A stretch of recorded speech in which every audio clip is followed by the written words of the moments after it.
The August heat felt like a thick blanket pressing down on everything. 14-year-old Devin wiped the sweat from his forehead as he walked down the cracked sidewalk, his backpack heavy with the weight of another long day. His white work shirt stuck to his back and his feet ached in his worn-out sneakers. 3 hours of stocking shelves at Patterson's grocery store didn't pay much, but every dollar mattered. Devin's mind wandered to the stack of bills sitting on the kitchen counter at home. The electric bill, the water bill, his mom's car payment. She worked 2 jobs and still struggled to make ends meet. That's why Devin had started working after school 3 months ago. At 14, most kids his age were worried about video games and hanging out with friends. Devin was worried about whether they'd have enough money to fix the broken AC unit before September. He decided to take a shortcut through Riverside Heights, a neighborhood he usually avoided. The houses there were massive, with perfectly trimmed lawns and fancy cars in the driveways. It was a different world, but today, Devin was too tired to take the long way home. His legs felt like concrete, and he just wanted to get back to his small apartment on the south side. That's when he saw it. A silver Mercedes-Benz sat on the side of the road with its hazard lights blinking. The car looked brand new, probably worth more than his mom made in 5 years. Standing next to it was an older gentleman, maybe in his 70s, wearing a navy blue suit that looked expensive even from a distance. The man's gray hair was neatly combed, and he wore thick-rimmed glasses that kept sliding down his nose from the sweat. Devin slowed his pace. Something told him to keep walking. This wasn't his neighborhood. This wasn't his problem. He had his own troubles to worry about.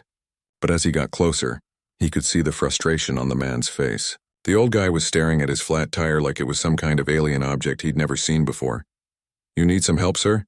Devin heard himself ask before he could stop the words from coming out. The man looked up, surprised. He studied Devin for a moment, taking in the grocery store uniform and tired eyes. "Oh, hello, young man. Yes, actually, I seem to have a flat tire, and my phone died before I could call for roadside assistance." His voice was polite but carried the tone of someone not used to being stranded. Devin set his backpack down on the sidewalk. "You got a spare tire in the trunk?" I suppose so." The man looked uncertain. "I've never actually had to deal with this before. I usually have my driver, but he's off today and I thought I'd drive myself to the office." He gave an embarrassed laugh. Devin nodded. Of course this guy had a driver. "Pop the trunk and I'll take a look." The man pressed a button on his key fob and the trunk lifted smoothly. Inside was immaculate, not a single item out of place. Devin found the spare tire compartment and pulled out the jack and lug wrench. They were still in their original plastic wrapping. This car had probably never seen a day of real trouble until now. "You know what you're doing?" the man asked, watching Devin with curiosity. "Yeah, I've done this a few times," Devin replied, getting down on one knee next to the flat tire. "Learned from YouTube videos. My mom's car gets flats all the time. Can't always afford to call someone, you know." The man was quiet for a moment. "That's very resourceful of you." Devin started working, loosening the lug nuts before jacking up the car. The metal was hot from sitting in the sun and his hands were already dirty, but he didn't mind. There was something satisfying about fixing things, about solving problems with your own 2 hands. His math teacher once told him he had an engineer's brain. Devin had smiled but didn't say what he was thinking. Engineers need college degrees, and college costs money his family would never have. "What's your name, son?" the man asked, using his suit jacket to fan himself. "Devin, sir." "Devin Richards. I'm Robert. Robert Harrison." The man extended his hand and Devin shook it, leaving a small grease smudge on the older man's palm. Robert didn't seem to care. "You go to school around here?" Robert asked. "No, sir, I go to Lincoln High, other side of town. I just cut through here on my way home from work." "Work? Aren't you a bit young for that?" Devin shrugged as he worked the jack. 14. "Got my work permit last spring, just helping my mom out with bills and stuff." He said it matter-of-factly, like it was the most normal thing in the world. Robert was quiet again, and Devin could feel the man watching him carefully. The tire came off easier than expected, and Devin rolled it aside before lifting the spare into place. His arms strained a bit with the weight, but he managed. "You're quite good at this," Robert observed. "Where did you learn mechanical skills?" "Internet mostly. Can't afford to pay mechanics, so you figure it out yourself." Devin tightened the lug nuts in a star pattern, just like the videos had taught him. "My mom's car is old. Something's always breaking. Last month it was the alternator. Month before that, the radiator hose. And you fixed those too? Yes, sir. Took me a whole Saturday on the alternator, but I got it done. Saved us about $400 doing it myself. Robert shook his head slowly as if he couldn't quite believe what he was hearing. That's remarkable. Truly remarkable. Devin lowered the car back down and tightened the lug nuts one final time.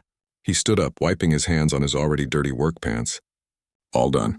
Should get you where you need to go, but you'll want to get a real tire put on soon. These spares aren't meant for long distances. How much do I owe you? Robert reached for his wallet. Nothing, sir. Just glad I could help.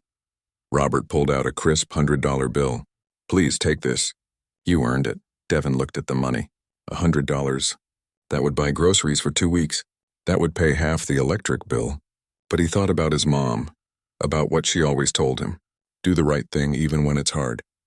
Kindness doesn't come with a price tag. I can't take your money, sir, Devin said, picking up his backpack. My mama taught me you don't charge people for doing the right thing. You were stuck, I helped. That's just being a decent person. Robert stood there, the $100 bill still in his hand, looking at Devin like he was seeing something rare and precious. Your mother raised you well, Devin. Yes, sir, she did. Devin smiled. You take care now. And remember, get that tire replaced soon. Wait, Robert called out as Devin started walking away. What school did you say you go to? Lincoln High, sir. Over on Madison Street. And your last name again? Richards. Devin Richards. Robert nodded slowly, a strange expression on his face that Devin couldn't quite read. Thank you, Devin Richards. You have no idea how much this meant to me. Devin waved and continued walking, his feet somehow not feeling as tired as before. He didn't know why, but something about that encounter felt different. Important somehow. He shook his head at his own thoughts. It was just a flat tire, just an old man who needed help, nothing more. But as Devin disappeared around the corner, Robert Harrison stood beside his car, watching until the boy was out of sight. He pulled out his phone, which wasn't actually dead, and made a call. Hello, Sandra? This is Robert Harrison. I need you to do some research for me. There's a boy named Devin Richards at Lincoln High School. I want to know everything about him. His grades, his family situation, everything. Yes, I'll explain later. I think I just met someone very special. The Mercedes drove away slowly, leaving behind nothing but tire marks in the hot pavement. Devin Richards had no idea that his life was about to change forever, all because he stopped to help a stranger on a hot August day. 3 weeks passed, and Devin had almost forgotten about the man with the Mercedes. Almost every now and then, when he was stocking cans at the grocery store or sitting in his crowded classroom, the memory would flash through his mind. That strange look on the old man's face, the way he'd asked for Devin's name twice. But life had a way of pushing those thoughts aside. Bills didn't pay themselves, and there was always something demanding his attention. Lincoln High School was the same as always. Overcrowded classrooms with peeling paint on the walls. Textbooks held together with duct tape. The AC only worked in half the building, and the computers in the library were so old they took 5 minutes just to turn on. But Devin didn't complain. He kept his head down, did his homework during lunch, and maintained his straight A's. Education was his ticket out. That's what his mom always said.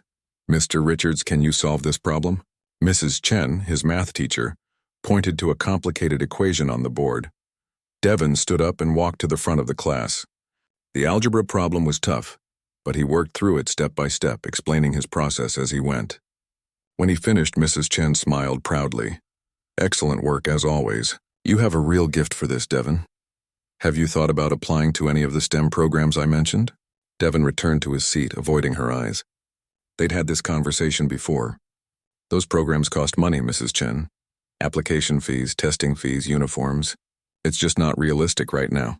Mrs. Chen looked like she wanted to argue, but the bell rang. Students rushed out, eager for lunch or their next class. Devin gathered his books slowly. He hated disappointing Mrs. Chen. She believed in him maybe more than he believed in himself sometimes. But believing didn't pay bills. Believing didn't put food on the table. During lunch, Devin sat in the library working on his English essay instead of eating in the cafeteria.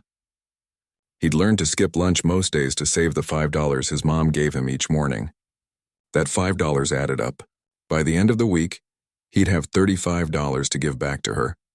She always protested, but he knew she needed it more than he needed cafeteria pizza. His phone buzzed. A text from his mom. Landlord came by. Rent going up $150 next month. We'll figure it out.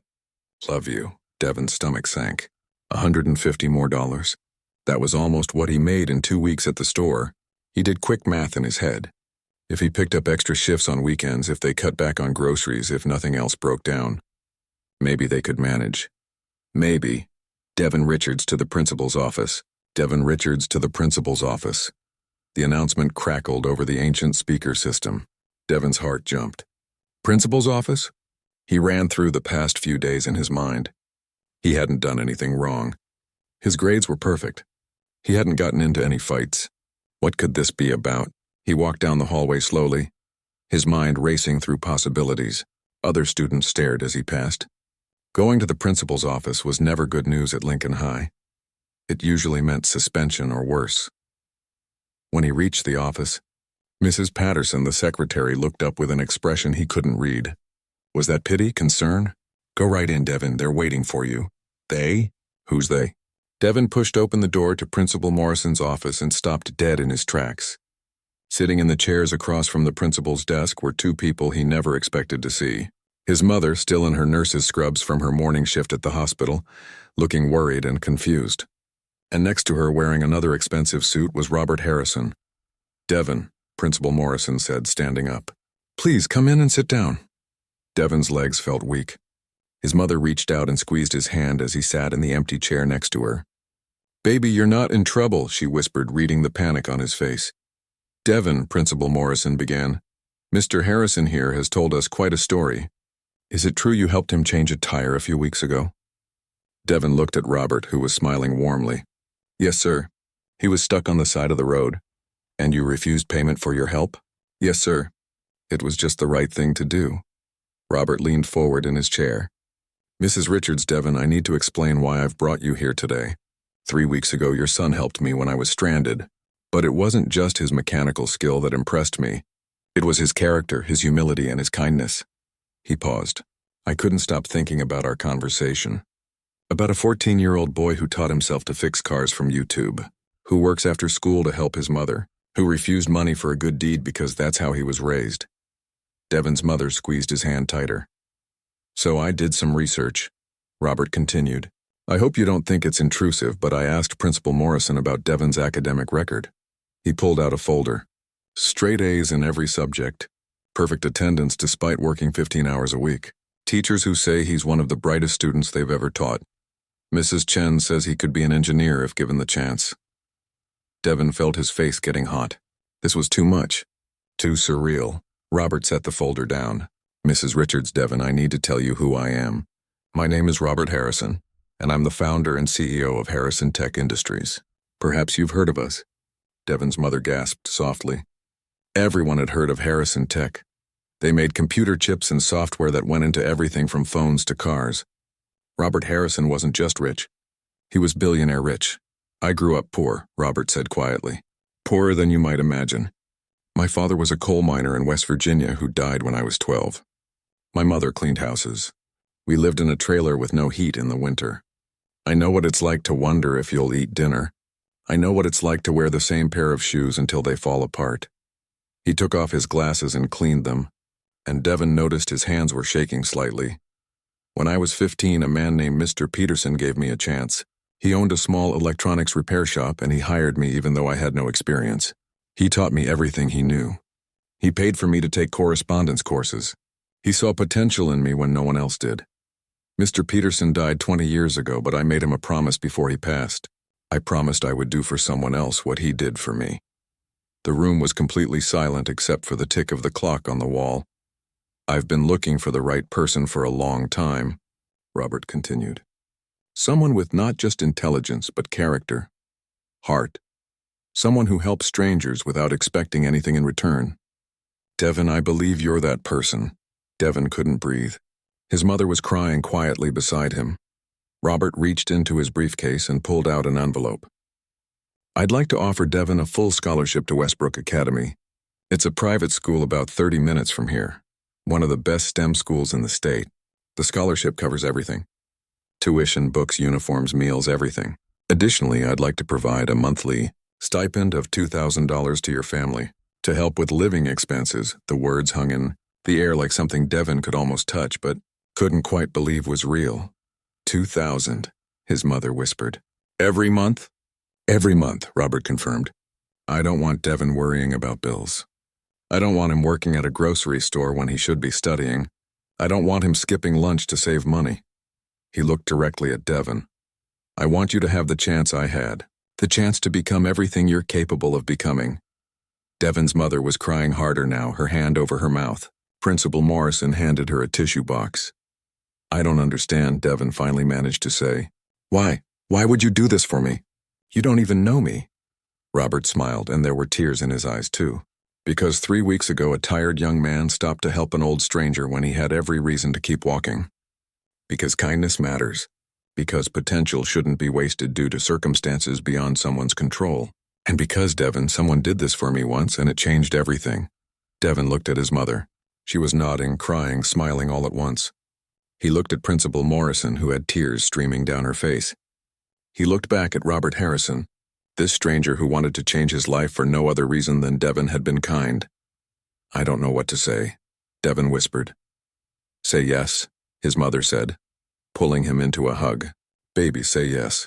Devin thought about the bills on the kitchen counter, the rent increase, his worn-out shoes, his mother's exhausted face every night, Mrs. Chen's disappointed expression when he turned down opportunities, the future he dreamed about but never quite believed was possible. He thought about a flat tire on a hot August day, and a simple choice to help someone in need. Yes, Devin said, his voice shaking. Yes, I'll do it. Thank you. Thank you so much. Robert stood and shook Devin's hand firmly. No, Devin, thank you. You reminded me why I made that promise all those years ago. You reminded me what matters most. As Devin sat in that office, hugging his crying mother while Principal Morrison and a billionaire smiled through their tears, he realized that his life had just split into 2 parts, before the flat tire and after, and everything was about to change.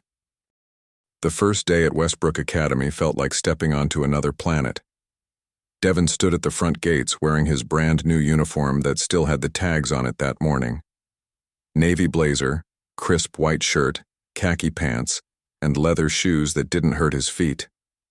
He looked down at himself and barely recognized the person staring back. The campus looked like something from a movie. Brick buildings with actual ivy growing on them. A football field with real grass, not the patchy dirt field at Lincoln High. Students walked past carrying laptop bags and talking about summer vacations in Europe. Devin clutched his new backpack, feeling like everyone could see right through him. Like they all knew he didn't belong. First day? A voice came from behind him. Devin turned to see a boy about his age with perfectly styled blonde hair and a watch that probably cost more than Devin's mom's car. Yeah, Devin said. I'm Devin. Trevor. The boy looked him up and down. Transfer student? Yeah, from Lincoln High. Trevor's expression changed slightly, like he just placed Devin into a category. Oh, Lincoln. That's the public school on the south side, right? The way he said public school made it sound like a disease. Yeah, that's the one. Interesting, Trevor said, though his tone suggested it was anything but. He walked away without another word. Devin took a deep breath and walked through the gates. Welcome to Westbrook Academy. The classes were smaller than he expected. Only 15 students in his advanced mathematics class, compared to 35 at Lincoln. The classroom had new desks, computers that actually worked, and a smartboard that responded to touch. His teacher, Mr. Williams, spoke quickly and assumed everyone already knew concepts Devin had never heard of. We covered this last semester, Mr. Williams said when Devin asked about a formula. Several students snickered. At lunch, Devin sat alone in the corner of the cafeteria, which looked more like a restaurant than a school lunchroom. Students paid with cards their parents loaded with money. Devin had a meal plan included in his scholarship, but he still felt out of place. Groups of kids sat at tables talking about sailing clubs, ski trips, and SAT prep courses their parents hired private tutors for. Is this seat taken? A girl with dark hair and glasses stood next to his table. No, go ahead, Devin said, surprised anyone would sit with him. I'm Lily, she said, setting down her tray. You're the new kid, right? Devin? Word travels fast. Small school. Everyone knows everything. She opened her milk carton. Don't let them get to you. The staring and whispering. Give it a week and they'll find someone else to gossip about. Is it that obvious? Lily laughed. I transferred here in 9th grade on a music scholarship. I'm a violinist. My dad's a mechanic. I know exactly how you feel. She paused. Well, maybe not exactly, but I know it's hard being here when you're not from their world. For the first time all day, Devin felt like he could breathe. Thanks. That actually helps. Fair warning, though, Lily said quietly. Some of these kids won't accept you no matter what you do. Their parents have money and connections going back generations. They think that makes them better. Just focus on why you're here and ignore the noise. She was right about the noise. Over the next few weeks, Devin heard the whispers, saw the looks. One kid asked if he was on a basketball scholarship, assuming that was the only reason a black kid from the South Side would be at Westbrook. Another asked if he knew how to use a computer. Devin bit his tongue and kept walking. In history class, during a discussion about economic inequality, a boy named Christopher turned around and said loud enough for others to hear, "Must be nice getting free rides while the rest of us have to earn everything." Devin's face burned, but he didn't respond. Getting into a fight would just prove them right, that he didn't belong here. The only bright spot was his monthly dinner with Robert Harrison. The first one happened 2 weeks after school started. Robert picked him up in a regular Toyota, not the Mercedes, and took him to a quiet Italian restaurant. "How's it going?" Robert asked after they ordered. Devin wanted to say fine, wanted to smile and pretend everything was perfect. But something about Robert's kind eyes made him tell the truth. "It's hard," Devin admitted. "I'm behind in some subjects because Lincoln didn't cover the same material. The other kids, they look at me like I'm an alien, like I don't deserve to be there." Robert nodded slowly, stirring his coffee. "Let me tell you something, Devin. When Mr. Peterson got me into a trade school, I was the only poor kid there. The other students made fun of my accent, my clothes, the fact that I packed mustard sandwiches for lunch. One boy asked if I'd ever used indoor plumbing before." Devin's eyes widened. "What did you do?" "I was angry, wanted to quit. But Mr. Peterson told me something I've never forgotten. He said, 'Robert, they can take away your dignity only if you give it to them. Your worth isn't determined by their acceptance. It's determined by your character and your effort. Let your work speak for you.' Did it get better? Eventually, not because they suddenly became accepting, but because I stopped caring about their acceptance. I found my purpose." Robert leaned forward. "Devin, you're going to face this your whole life. People judging you based on where you came from instead of who you are. But here's the secret. Every single time you succeed despite their doubt, you prove them wrong. Every A you earn, every problem you solve, every challenge you overcome. That's your answer to them." Devin thought about those words constantly over the next month, when Christopher made another comment, when Trevor's group deliberately excluded him from study sessions, when a teacher assumed he was struggling because of his background instead of just needing clarification on instructions. But then something changed. The school announced sign-ups for the robotics team. Devin had always loved building things, taking things apart to see how they worked. He signed up without really expecting much. The first team meeting was in the engineering lab, which looked like something from NASA. There were 3D printers, circuit boards, tools Devin had only seen in YouTube videos. The team captain, a senior named Alex, explained they were preparing for a regional competition. "We need to build a robot that can navigate obstacles, pick up objects, and deliver them to specific zones. We have 3 months." They split into groups. Devin ended up with 2 other students, Lily, who'd also joined, and a quiet boy named Kevin, who was apparently some kind of coding genius. "Okay," Alex said, observing their group. "Design a grabbing mechanism that can lift objects up to 5 pounds. The other teams immediately started sketching fancy designs with multiple motors and complex joints. Devin stared at the blank paper, thinking. Then he remembered fixing his mom's car, the simple lever system he'd used to jury-rig the hood latch when it broke. He started drawing, a simple design using leverage and counterweight. Kevin watched over his shoulder. "That's actually brilliant," Kevin said quietly. "Way more efficient than what everyone else is doing." They built a prototype using materials from the lab. It was ugly, nothing fancy. But when they tested it, the mechanism worked perfectly. Smoothly picked up the test object and held it steady. Alex came over, watched it work, and nodded. "Where'd you learn to think like this?" "YouTube," Devin said with a slight smile. "And fixing a lot of broken things." "Well, keep doing it. This is good, really good." Word spread through the team. The new kid actually knew what he was doing. When they hit a problem with the robot's balance, Devin suggested repositioning the battery pack lower in the frame, something he'd learned from watching videos about car suspension. It worked. During one late practice session, Trevor walked by the engineering lab and looked in. Saw Devin soldering circuit boards while explaining something to Kevin. Their eyes met through the window. Trevor's expression was unreadable, but he didn't make any mocking gesture. Just kept walking. "You're really good at this," Lily said after practice. "Like scary good." "It's just problem solving," Devin said, cleaning up his workspace. "You look at what's broken and figure out how to fix it. It's more than that. You think different from everyone else here. They've been taught to overthink everything. You just see the direct path to the solution." At the next dinner with Robert, Devin told him about the robotics team, about how he'd finally found something that made him feel like he belonged. Robert's eyes lit up. "That's exactly what I hoped would happen.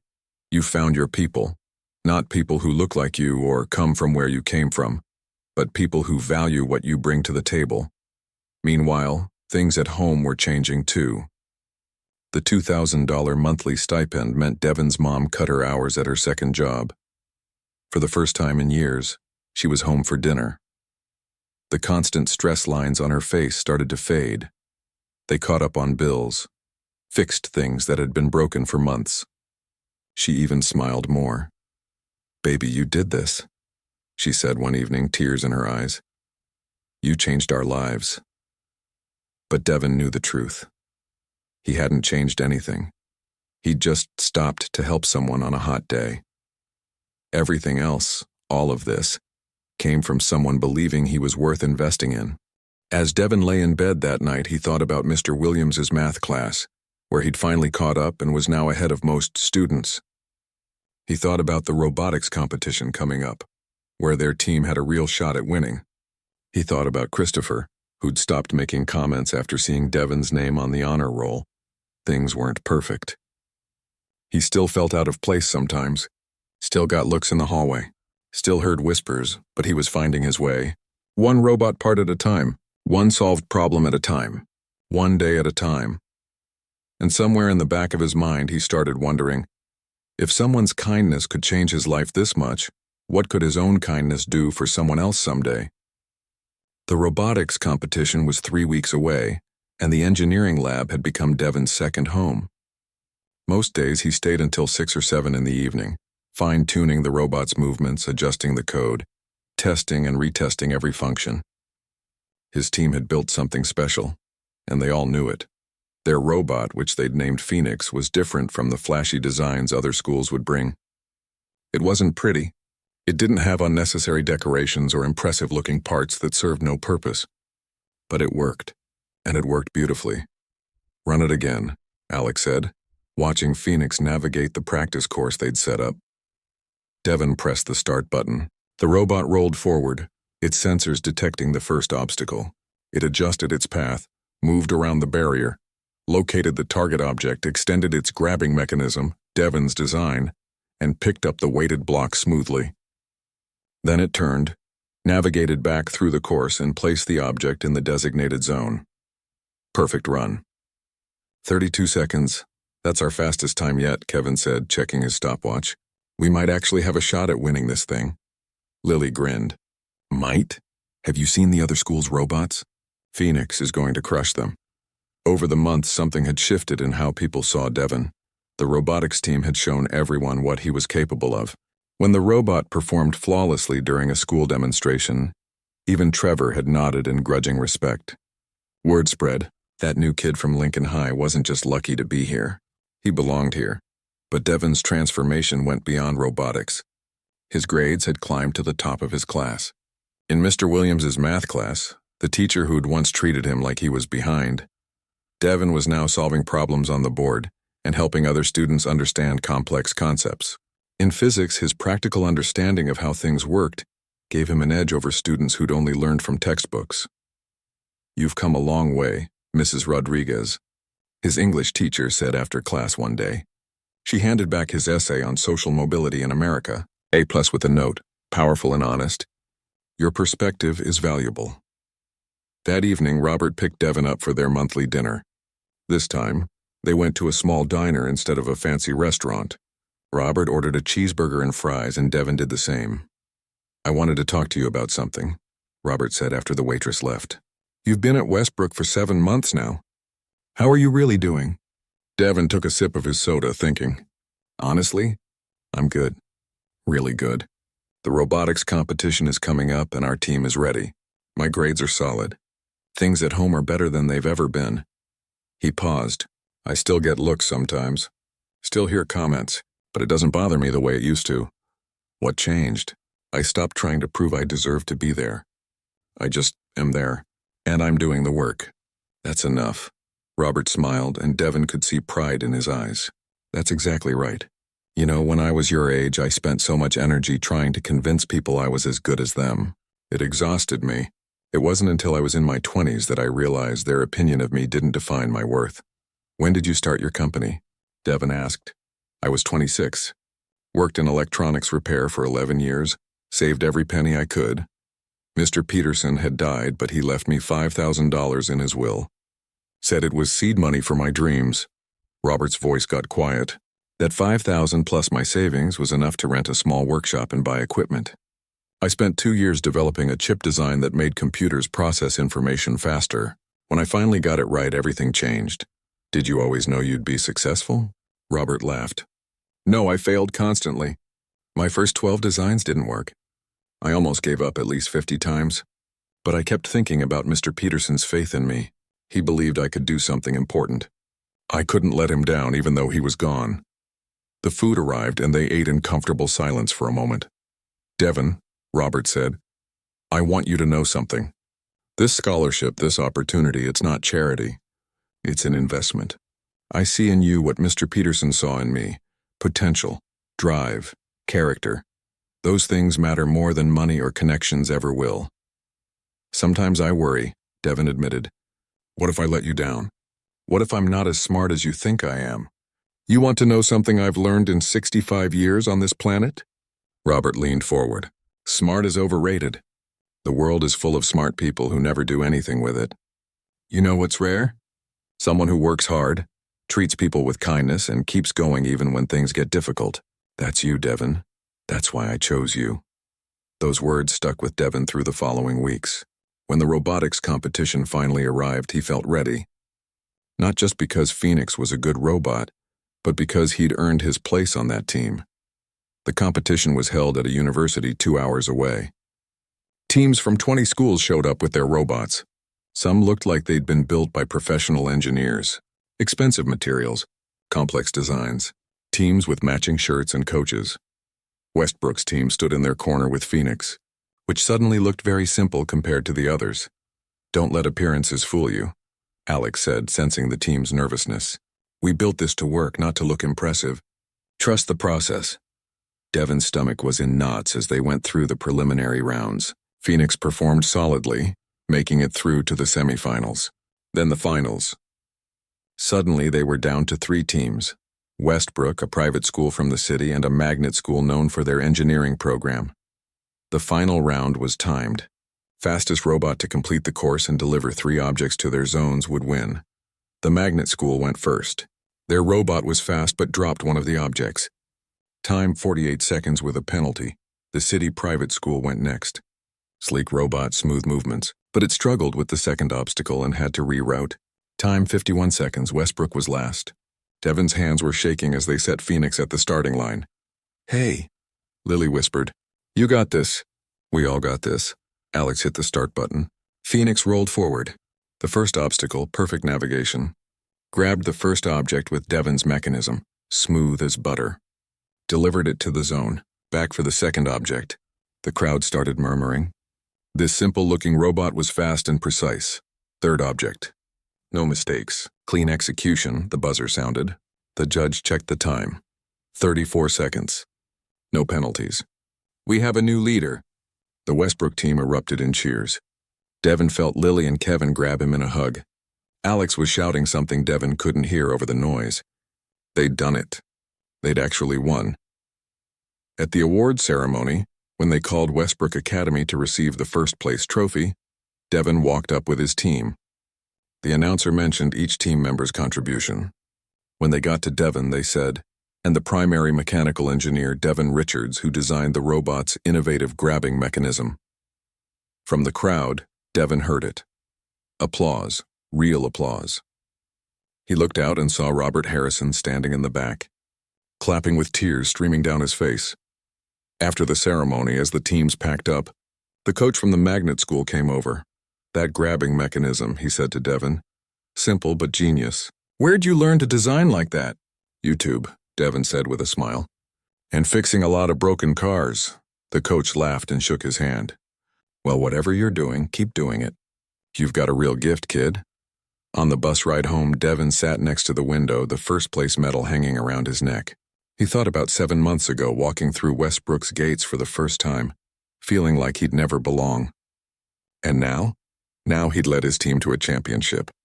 Now teachers asked for his input. Now students who'd once ignored him wanted to study with him. His phone buzzed. A text from his mom. They're writing about you on the school website. Baby, I'm so proud I'm crying at work. My brilliant son. Then another text, this one from Robert. Mr. Peterson would have loved meeting you. You remind me so much of him. Brilliant, humble, and kind. Congratulations, Devon. This is just the beginning. Devon looked at his reflection in the bus window. The same face, but different eyes. Confident eyes. He'd stopped being the kid who didn't think he belonged. He'd become the kid who proved he belonged by doing the work, helping his team and staying true to who he was. That night, Devon lay in bed in his small room, which felt a little bigger now that they could afford some new furniture. He could hear his mom in the living room on the phone telling her sister about the competition. He could hear the pride in her voice. He thought about a flat tire on a hot August day, about choosing to stop and help when he could have kept walking, about how one small choice had led to all of this. But he also knew this wasn't just about him anymore. Robert had shown him something important. Kindness wasn't just about one moment. It was about paying forward the blessings you received, about using your success to lift others up. Someday, Devon thought, he'd do for someone else what Robert had done for him. Someday, he'd be the person who saw potential in a struggling kid and gave them a chance. But first, he had to finish high school, get to college, and build something meaningful with the opportunities he'd been given. Devon closed his eyes, the medal still around his neck, and smiled. The journey was just beginning. 4 years passed faster than Devon ever imagined possible. The nervous 14-year-old who'd walked through Westbrook's gates had become a confident young man, standing at a podium in a graduation cap and gown, preparing to give the valedictorian speech. He looked out at the crowd. His mother sat in the front row, wearing a new dress she'd bought for the occasion, tears already streaming down her face. Next to her sat Robert Harrison, now 79 years old, his hair completely white but his eyes still sharp and kind. In the rows behind them sat his robotics teammates, teachers who'd challenged him, and even Trevor, who'd become something close to a friend after they'd been paired for a chemistry project junior year. 4 years ago, Devon began, his voice steady despite his racing heart. I didn't think I belonged here. I came from a different world. A world where you fixed your own car because you couldn't afford a mechanic, where you worked after school because your family needed the money, where dreams were nice but survival came first. He paused, gathering his thoughts. But someone saw something in me I didn't see in myself. Someone believed that where you come from matters less than where you're going, and that changed everything. He looked directly at Robert. Mr. Harrison taught me that opportunity isn't just about receiving. It's about recognizing that what you do with that opportunity affects more than just yourself. Every choice ripples outward. The speech continued, touching on resilience, community, and the responsibility that comes with privilege. When he finished, the applause was thunderous. His mother was sobbing. Robert was wiping his eyes with a handkerchief.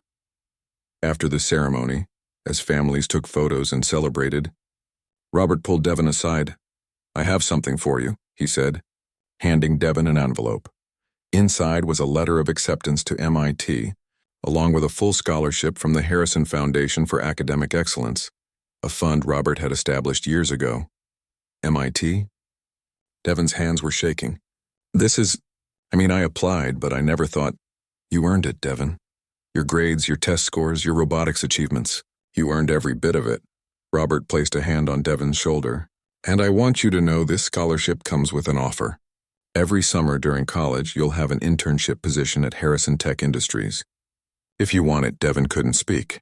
He just hugged the old man who'd changed his life, not caring that tears were rolling down his face.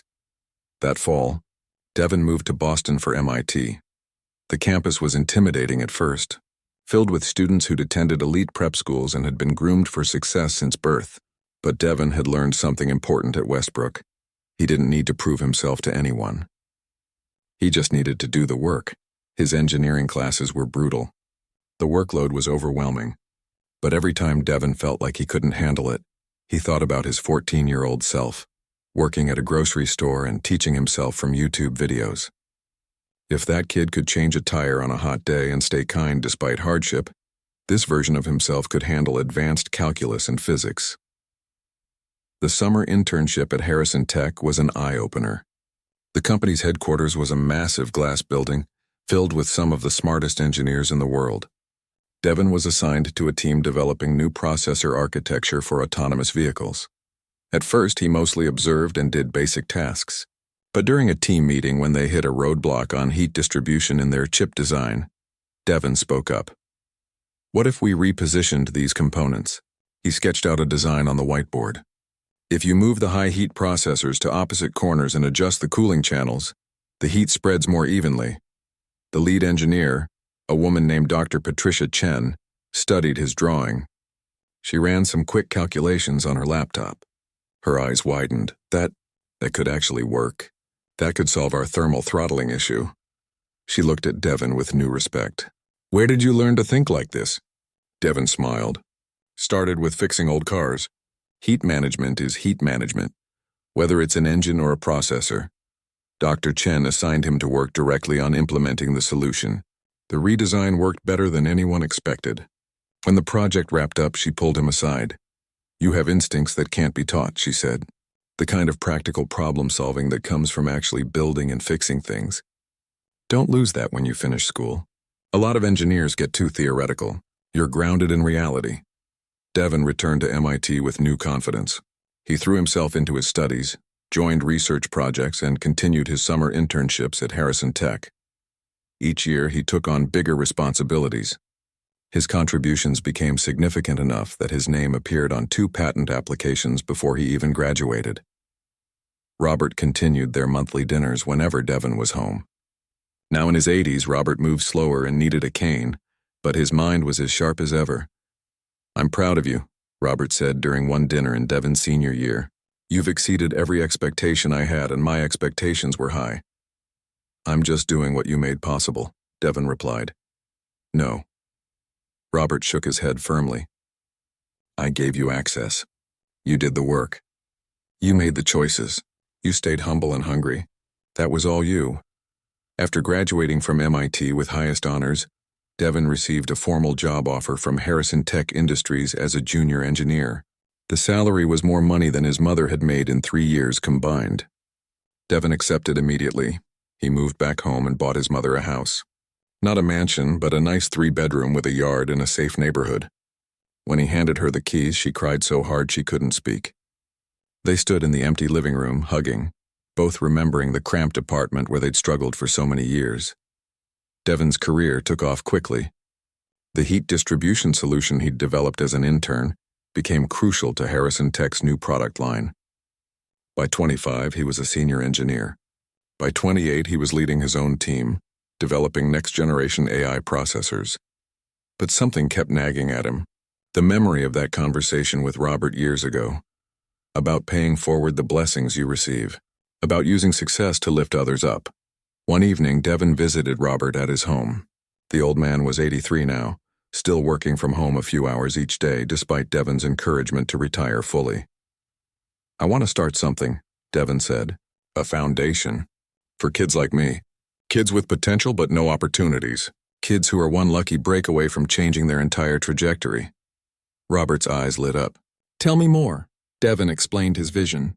A program that would identify talented students from underprivileged backgrounds and provide comprehensive support. Not just scholarships, but mentorship, internships, life skills training, and family financial assistance. Everything he'd received packaged into a structured program. "I want to call it the One Chance Foundation," Devin said, "because sometimes that's all someone needs. One person to believe in them. One opportunity to prove what they can do." Robert was quiet for a long moment. Then he smiled. "I'll match whatever you put in. $1 for $1. Let's build this together." They spent the next year developing the foundation. Devin used his own money. He'd saved aggressively despite his new salary, and Robert contributed substantially. They recruited board members, established criteria for selecting students, and partnered with schools in underserved communities. The official launch was held at Westbrook Academy. Over 200 people attended, including Devin's mother, his old teachers from Lincoln High, his robotics teammates, and dozens of community leaders. Devin stood at the podium, nervous in a way he hadn't been in years. 14 years ago, he began. "I helped an old man change a tire on a hot summer day. I didn't do it expecting anything. I did it because that's how my mama raised me. To help people. To do the right thing even when it's hard."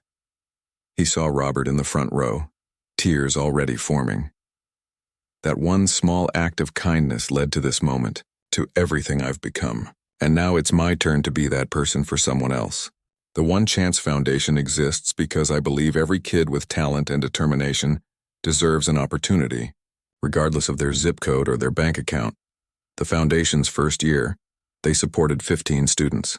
Kids from tough neighborhoods, single-parent homes, struggling schools. Kids who worked after school to help their families. Kids who taught themselves skills from the internet because they couldn't afford classes.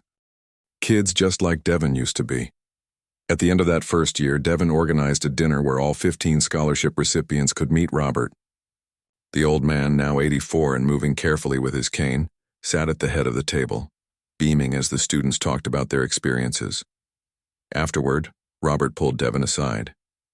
"You know what the best part of my life was? It wasn't building a successful company. It wasn't making money. It was meeting you on that road and realizing I could make a difference."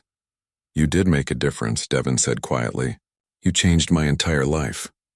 "No, Devin." Robert's eyes were wet. "You changed mine. You reminded me why any of this matters. Money means nothing if you don't use it to help people. Success means nothing if you don't pay it forward." Robert Harrison passed away 6 months later, peacefully in his sleep. He was 85 years old. At his funeral, Devin gave the eulogy, struggling through tears to express what Robert had meant to him. But Robert's legacy lived on. The foundation grew. By year 5, they were supporting over 100 students annually. Many went to top universities. Some became engineers, teachers, doctors, entrepreneurs, and each one was encouraged to pay it forward in their own way. Devin stood in the foundation's office 10 years after that flat tire, looking at photos of their scholarship recipients on the wall. Over 1,000 students now. 1,000 futures changed. 1,000 ripples spreading outward. His phone rang. A teacher from a school in Detroit. "Mr. Richards, I have a student you need to meet. Brilliant kid. Works 2 jobs, teaches himself coding from library computers. Reminds me of your story." Devin smiled.